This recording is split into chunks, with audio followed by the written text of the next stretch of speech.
আমার শখের ছাদ বাগানের আজ কিছু বাস্তব তথ্য তোমাদের সঙ্গে তুলে ধরব। প্রায় অনেকটা বলতে পারো মনটা ভেঙে চুরে একদম চুরমার হয়ে গেছে, তো সেটাই তোমাদের সঙ্গে আজকে শেয়ার করব। ছাদে গাছে আমরা ফল খুব তাড়াতাড়ি পাই, কিন্তু খুব সীমিত ফল পাই। দেখো আকাশের অবস্থা, কিন্তু বৃষ্টি হচ্ছে না। তো এই গাছটা দেখতে পেলে, এটা হচ্ছে চিচিঙ্গা গাছ।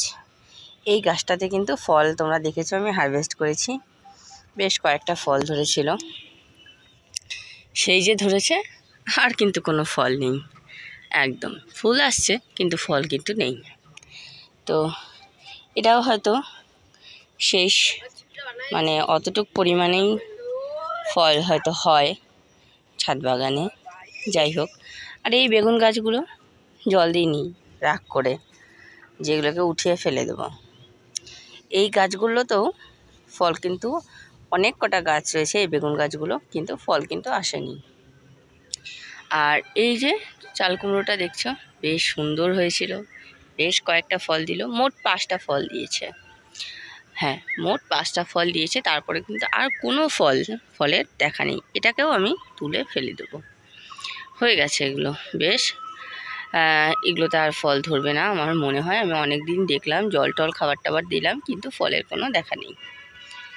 তো এই গাছটাও আমি আমার ছাদ বাগান থেকে বাতিল করে দেবো, আর এই বেগুন গাছগুলো আমি আমার ছাদ বাগান থেকে বাতিল করে দেবো।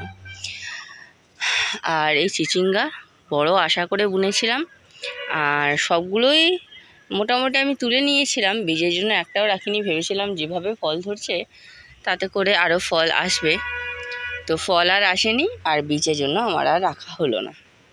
তো যাই হোক, আর এখানে এই যে ঝিঙা গাছ হয়েছে খুব সুন্দর, কিন্তু কোনো ফলের দেখা নেই, একটাও এখন পর্যন্ত ফল আসেনি। এই তো মোটামুটি এখন এই ফুল আসছে, কিন্তু ফলের কোনো দেখা নেই। হয়তো আসতে পারে, কয়েকদিনের মধ্যে হয়তো আসতে পারে, দেখা যাক কী হবে।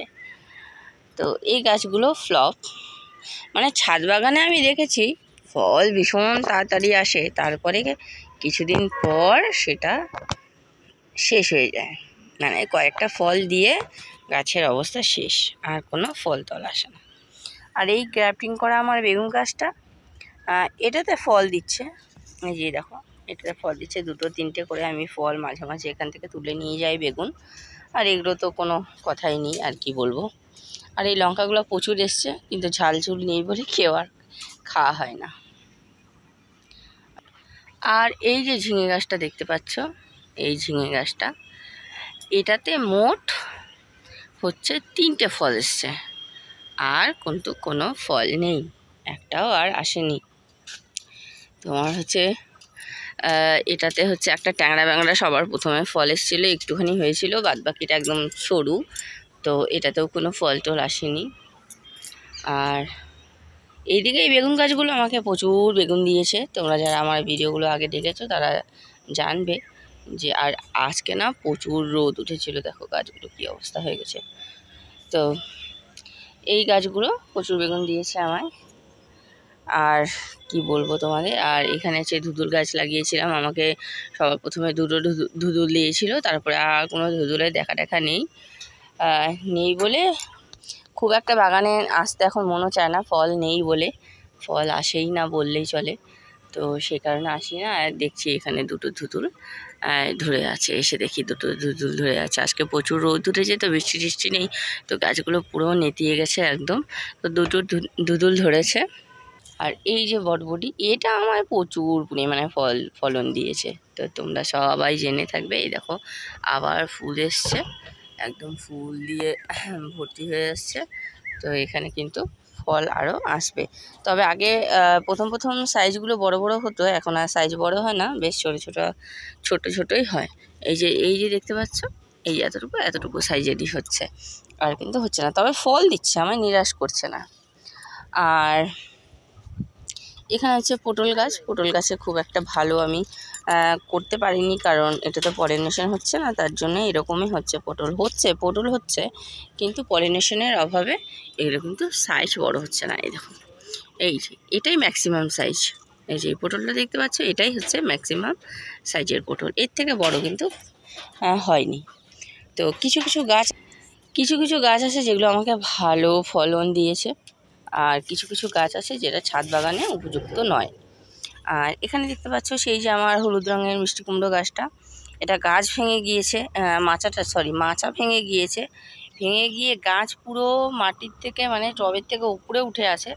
দেখো নতুন করে কত শাখা টাখা গজিয়েছে। আবার এই গাছটা আমাকে কিন্তু ভালো ফলনও দিয়েছে আর বেশ ভালো গ্রোথ। এটা কিন্তু টবের ক্ষেত্রে মানে আমাদের ছাদ বাগানের ক্ষেত্রে একটা আদর্শ গাছ বলতে পারো, হলুদ রঙের মিষ্টি কুমড়ার বীজ। এটা আমি অর্গানিক বাজার থেকে নিয়েছিলাম, তো তোমরা চাইলে নিতে পারো, ঠিক আছে।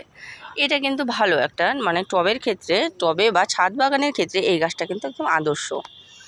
আর বাদবাকি ঝিঙে গাছ আমার কাছে তো আমি তো ঠিকঠাক মতন ফল পাইনি, কারণ ফল হয়তো না পাওয়ার কারণ এটাও হতে পারে যে আমি জাত ভালো নির্বাচন করতে পারিনি, সেটা হতে পারে। এই দেখো, তোমাদের বললাম যে ঝিঙে আমাকে দুটো দিয়েছে, এই দেখো ঝিঙে একটা ধরে আছে, ঠিক আছে। আচ্ছা যাকে, আর এখানে আমি ওই আমার ঝিঙে কী বলে বটবটি গাছটাকে এখানে আমি বীজ দিয়েছিলাম। এই যে দেখতে পাচ্ছ বীজ দিয়েছিলাম, তো এটাতে ফুলও এসছে। এই যে ফুলও এসছে, এই দেখো গাছটা লতিয়ে উপরের দিকে উঠে যাচ্ছে। বেশ আমাকে বটবটি ভালো মানে দিয়েছে বলে আমি বটবটিকে রেখে দিয়েছি। তো আমার এই ছাদ বাগান আমাকে তুলে দিতে হবে, কারণ এখানে হচ্ছে আমার এখানে শেড তৈরি করা হবে, কাজ শুরু হবে। এই বর্ষাটা গেলেই আমি এখানে কাজ শুরু করব, যেই কারণে আমাকে কিন্তু এটাকে তুলে দিতে হবে। আমার এই শখের ছাদ বাগান আমাকে ছেড়ে দিতে হবে, কারণ শেড দিলে তো আর এখানে আমি কোনো বাগান করতে পারবো না, সেই কারণে আমাকে বাগানটাকে ছেড়ে দিতে হবে। তো তার জন্য আমি নতুন করে কোনো গাছ এখন আপাতত বুনছি না। আর নিচে আমার কিছু গাছ আছে, সেই গাছগুলো যখন ফল টল দিয়ে সেই গাছগুলো শেষ হয়ে যাবে, তখন আমি নিচে আবার আমার এই সম্পূর্ণ সেট আপটা নিচে করব। কারণ এই যে আমার এই ছাদটা দেখতে পাচ্ছ, এই গোটা ছাদের মধ্যে আমি হচ্ছে পুরো শেড দিয়ে এখানে হচ্ছে মুরগির চাষ করব। এটা হচ্ছে আমার মানে ইচ্ছে আছে। তো সেই কারণে আমাকে ছাদ বাগান মানে বন্ধ করে দিতে হবে। আর এই দেখো, দেখেছো এই গাছে কিন্তু আমাকে প্রচুর ফলন দিয়েছে।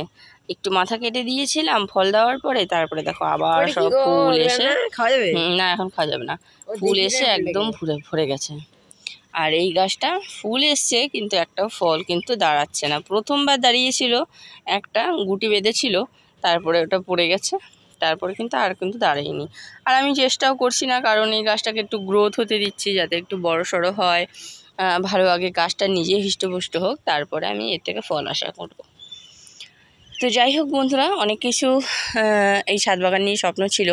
তো যেহেতু একটা নতুন ব্যবসা করব ভাবছি, তো সেহেতু জায়গার ভীষণ দরকার। আর আমাদের আশেপাশে অনেক বাড়িঘর আছে, নিচে করলে মানে মুরগির ফার্ম যদি আমি নিচে করি তাহলে গন্ধ ছড়াবে, সেই কারণে কিন্তু নিচে ঠিক একটা আমি করতে পারবো না, লোকের অবজেকশন আসবে। তার জন্য আমি এই ছাদটাকে বেছে নিয়েছি যে এখানেই আমি সেটা করব। আর তোমাদের এর পরের ভিডিওতে আমি আমার মুরগিগুলো দেখাবো যে কত বড় হয়েছে। তো অবশ্যই আমার চ্যানেলটিকে সাবস্ক্রাইব করে আমার পাশে থাকবে। আর ছাদ বাগান আর কি দেখাতে পারবো কিনা জানি না, তাহলে মুরগি নিয়ে ভিডিও নেক্সটে আমার বানানোর ইচ্ছে আছে। তো এই চ্যানেলেই সেই ভিডিওগুলো আপলোড করব, মুরগির সম্বন্ধে কীভাবে আমি মুরগি চাষ করি। তো আমি অনেক দেখেছি মুরগি চাষ করতে প্রচুর খরচা, এই সেই হাবিজাবি, কিন্তু আমি করছি। সত্যি কথা বলতে আমি ভীষণ ঘরোয়াভাবে মুরগি চাষ করছি, খুব মানে সামান্য খরচে মুরগি চাষ করছি। আশা করি লাভের পরিমাণটা বেশি হবে। তোমরা যদি জানতে চাও তাহলে অবশ্যই আমার চ্যানেলটাকে সাবস্ক্রাইব করে আমার পাশে থেকো আর ভিডিওগুলো সব দেখো। তো আজকের মতো ভিডিওটা এখানে শেষ করছি, দেখা হচ্ছে নেক্সট ভিডিওতে। টাটা।